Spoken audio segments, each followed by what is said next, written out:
చాలు ఈ ఒక్క ట్రిక్ తెలిస్తే చాలు ఏ చీరకైనా చుంచులు ఈజీగా కుట్టవచ్చు. చూడండి, ఫస్ట్ నేను మామూలుగా చీరని ఇలా మడత పెట్టి కుడుతున్నా. చూడండి,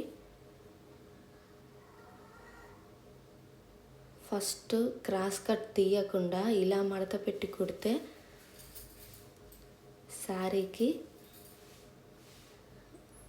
చుంచులు కుట్టలేమండి.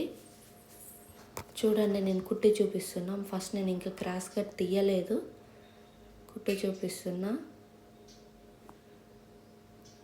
కొంచెం వస్తుంది, కొంచెం దూరం వస్తుంది, ఇంకా రాదు. తర్వాత మొత్తం చీర ముడతలు వస్తుంది.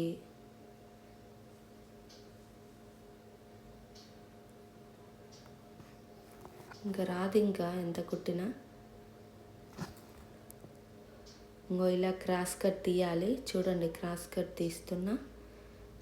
ఇలా కొంచెం కొంచెం కట్ చేస్తూ అందులో ఒక దారం కనబడుతుంది, గుంజితే ఆ దారాన్ని తీసి, దారం తీసిన దగ్గర ఒక లైన్ కనబడుతుంది.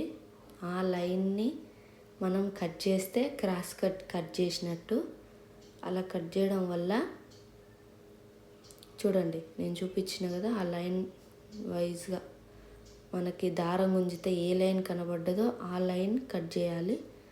అలా కట్ చేస్తే మనకి నీట్ ఫినిషింగ్ వస్తుంది. చీర ముడతలు లేకుండా సన్నగా మడత పెట్టి కుట్టొచ్చు.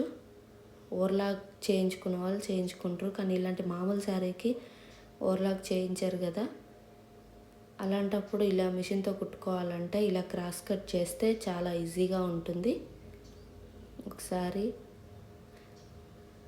బిగినర్స్కి అయితే అసలు తెలియక అలానే మడత పెట్టుకుంటే చాలా ఇబ్బంది పడుతుంటారు. ఒకసారి ఇలా ట్రై చేయండి, చాలా ఈజీ ప్రాసెస్ ఇది. చాలా త్వరగా అయిపోతుంది కుట్టడం కూడా. ఇలా క్రాస్ కట్ తీసుకోవడం వల్ల చీర కుట్టినాక కూడా ఫినిషింగ్ చాలా నీట్గా ఉంటుంది.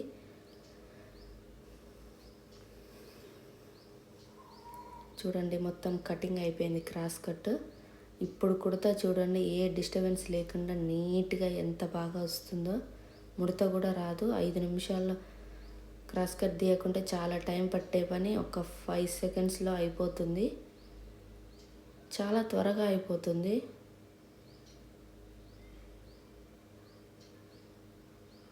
ఇలా చీర అంచులు ఏ చీరకైనా ఇదే ప్రాసెస్. కొన్ని చీరలు స్ట్రైట్ కట్ ఉంటాయి, మనం క్లాత్ ఇట్లా లాగి పడితే అర్థమవుతుంది.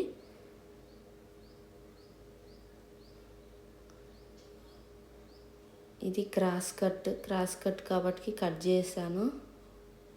స్ట్రైట్ కట్ ఉన్న కొన్ని మడత పెడితే నీట్గానే వస్తుంది. మనం గుంజి పట్టుకుంటే అర్థమవుతుంది కట్ చేయాలా వద్దా అన్నది. దాన్ని బట్టి మనం కట్ చేసుకోవాలి.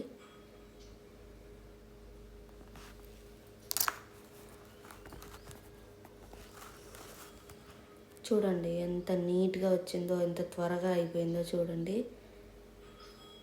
నేను కూడా స్టార్టింగ్లో చాలా టైం పట్టింది నేర్చుకోవడానికి.